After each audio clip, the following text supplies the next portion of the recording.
성경 있는 마을에 잘 오셨습니다. 요한계시록 복음을 읽기입니다. 언약에는 하나님의 마음이 담겨 있습니다. 일곱째 날에는 쉬라. 내 소 나귀가 쉴 것이며 내 여종의 자식과 나그네가 숨을 돌리리라. 여기에 우리의 마음은 반응을 합니다. 십자가에는 하나님의 마음이 들어 있습니다. 여기에 우리의 마음은 반응을 합니다. 그것이 믿음입니다. 요한계시록에는 하나님의 마음이 담겨 있습니다.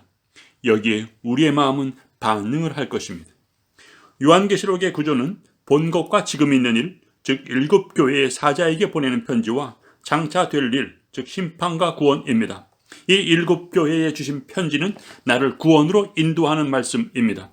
심판과 구원은 일곱인 일곱 나팔, 그리고 복음이 이루어집니다. 이 구조를 지나가겠습니다. 일곱 교회 사자에게 보내는 편지. 예배소 교회. 처음 사랑을 버렸다. 처음 행위를 가지라. 처음 행위, 즉 지극히 작은 자 살피는 것을 버림으로 처음 사랑을 버렸다는 것이 증명되어 버렸습니다. 교회를 옮긴다고 경고하십니다. 서머나 교회. 환난과 궁핍이 있으나 실상은 부요한 자입니다. 이 환난을 통과해야 합니다. 버가모 교회. 발람의 교훈을 지키는 자들, 즉 음행과 불의의 삭슬 사랑하는 자들이 있습니다. 두아디라 교회. 나중 행위가 처음 것보다 많도다. 지극히 작은 자 돌보는 일을 잘했습니다. 그러나 이곳에도 발람의 교훈을 지키는 자들이 있습니다. 사대 교회. 살아있는 줄 알았으나 죽은 자입니다. 빌라델비아 교회. 작은 능력으로 말씀을 지키며 주님을 배반하지 않았습니다. 시험의 때를 면하게 됩니다. 이기는 자에게는 하나님 아들 새 예루살렘의 이름이 기록됩니다. 라우디게아 교회. 부유함으로 부족한 것이 없다고 했으나 실제로는 곤고하고 가련하고 가난한 자입니다. 이제 일곱 교회는 주님께서 주신 말씀으로 이겨야 합니다. 요한복음은 믿음으로 하나님의 자녀가 되고 요한계시록은 이기는 자가 구원을 얻는다고 말씀합니다. 즉 참 믿음의 사람은 이기는 자로 구원을 얻습니다. 성경은 이기는 말씀을 주셨습니다. 에베소 교회 요한일서. 예수님은 그리스도이시고 육체로 오셨습니다. 서머나 교회 베드로 전서. 고난을 통하여 순종을 배우며 죄를 그치고 하나님의 뜻을 따라갑니다. 버가모 교회 베드로 후서. 말씀을 통하여 주님을 알아갑니다. 두아디라 교회 베드로 후서. 이기는 자에게 새벽별을 주십니다. 사대 교회 야고보서. 믿음의 시련으로 인내 열매를 맺습니다. 빌라델비아 교회 요한일서의 청년이 되었습니다. 라우디게아 교회 3장 18절 승리의 말씀을 주셨습니다.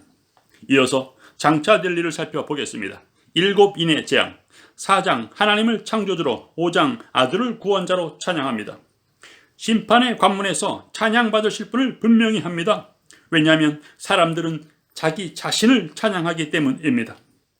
일곱인의 재앙이 마무리되면서 7장 14만 4천과 셀 수 없는 흰옷 입은 큰 무리가 나옵니다. 이스라엘 12지파별로 1만 2천 명씩 모두 14만 4천입니다. 한 사람이 더 할 수도 덜 할 수도 있을 텐데 왜 정확하게 1만 2천 명씩일까요? 이 의미는 구원의 선택과 이루심은 하나님의 주권 안에 있음을 분명히 하신 것입니다. 인간의 의를 내세울 수 없습니다. 셀 수 없는 흰옷 입은 큰 무리는 큰 환난을 통과한 자들로 서머나 교회와 같은 사람들입니다. 일곱 나팔의 재앙. 마지막 일곱 번째 나팔이 불 때 선지자들이 전한 복음, 즉 하나님의 비밀이 이루어집니다. 구약과 신약이 말씀한 복음이 여기에 집중됩니다. 12장 여인과 용. 여기서 여인은 메시아가 오실 계보를 가리킵니다. 용, 즉 사탄은 수없이 이 계보를 끊으려고 했습니다. 두 왕 아달랴, 하만, 헤롯 등입니다. 그러나 예수님은 승리하셨고 사탄은 공중에서 쫓겨 땅으로 내려왔습니다. 사탄은 여자의 남은 자손을 핍박하는데 그의 대리인 짐승을 내세웁니다. 짐승은 권력을 가진 사람으로 이마와 손에 표를 받지 않으면 매매를 금지시킬 수 있을 정도의 엄청난 권세를 가지고 있습니다. 뒤에 드러날 큰 음녀 바벨론은 이 짐승을 타고 있습니다. 사탄, 바벨론, 짐승은 한 무리로 성도를 핍박합니다. 여기에서 성도의 인내와 믿음이 드러납니다. 그것은 사로잡힐 자는 사로잡혀 갈 것이요 칼에 죽을 자는 마땅히 칼에 죽을 것입니다. 그런데 수많은 사람들은 바벨론을 무너뜨리는 것이 하나님의 뜻이고 그것이 참신앙인 줄로 착각합니다. 그러나 그것은 인간의 본성에 충실한 것뿐입니다. 이 잘못된 신앙이 온 세상을 눈에는 눈, 이에는 이로 만들어 버렸습니다. 예전에도 예레미야 선지자 한 사람만이 바벨론 포로가 하나님의 뜻이라고 선포했고, 바벨론 한가운데서 다니엘과 세 친구는 사자굴과 불못불의 죽음을 선택했습니다. 왜 바벨론과의 싸움을 이렇게 해야만 하나요? 내 육신의 죄는 죽음으로만 해결되기 때문입니다.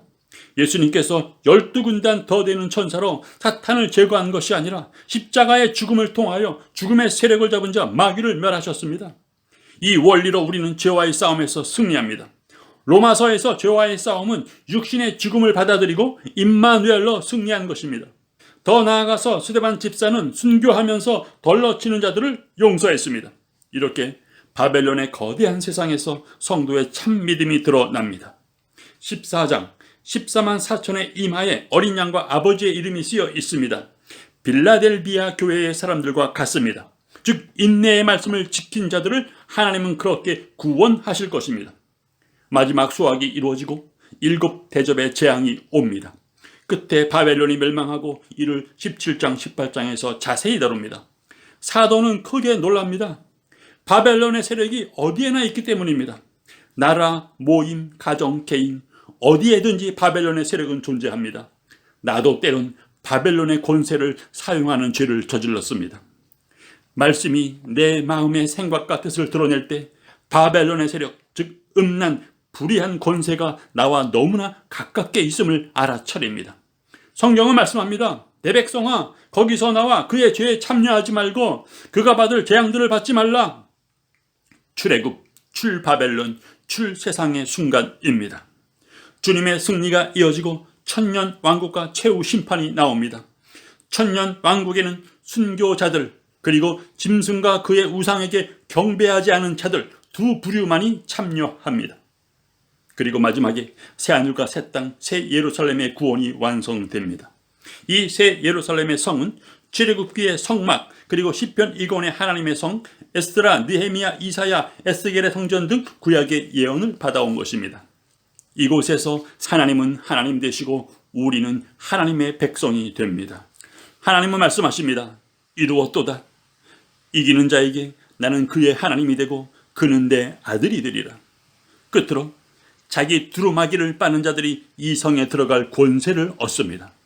죄 없다 하는 자들이 아니라 자신의 죄를 회개하는 자들입니다. 정리하겠습니다. 말씀에는 하나님의 마음이 담겨 있습니다. 그 옛날 하나님은 가나안 땅을 약속하셨습니다. 모든 이스라엘이 애굽으로 돌아가겠다고 할 때 이 약속의 말씀에 담겨진 하나님의 마음을 읽은 사람이 여호수아와 갈렙입니다. 그들은 이 땅에서 이기는 자의 왕 노릇, 즉 왕의 통치를 하며 살았습니다. 구약과 신약의 모든 약속의 말씀이 요한계시록에서 이루어졌습니다. 여기에는 하나님의 모든 마음이 담겨 있습니다.